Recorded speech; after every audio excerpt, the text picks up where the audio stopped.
The Office of the Ombudsman announces the reopening of public access of the statements of assets, liabilities, and net worth of public officials.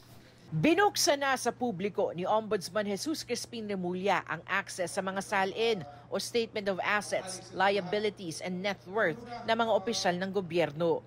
Ang Memorandum Circular No. 3 of 2025 ni Remulla, pinawawalang bisa ang naunang MC ni dating Ombudsman Samuel Martires na naghigpit sa paglalabas ng salin noong administrasyon ni dating Pangulong Duterte.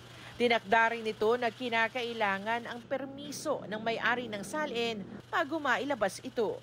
Sa bagong memo, otomatikong granted o pagbibigyan ng request, maliban na lang kung wala naman sa ombudsman ang naturang salin. Ang mahalaga kasi sa pagbibigay ng salin, ito transparency.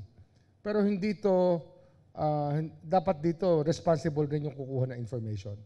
Redacted o itatago ang permanenteng address ng kawani ng gobyerno, pati na ang detalye ng mga menor de edad nitong mga anak, pati mga pirma at mga government-issued ID number. Nakapublic naman ang mga real properties at assets ng may-ari ng salin. Malaki raw ang maitutulong nito sa paglaban sa katiwalian. Lifestyle check po, dahil makikita po natin doon sa salin kung gaano karami or kung ano yung net worth ng isang tao. Ang hawak lang na salin ng ombudsman ay ang sa Pangulo, Pangalawang Pangulo, mga pinuno ng Constitutional Office at mga LGU.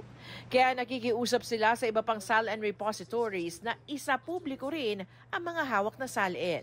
Para sa magre-request, kailangan lang mag-fill up ng request form, magpakita ng 2 government IDs at magbayad ng kaukulang fees.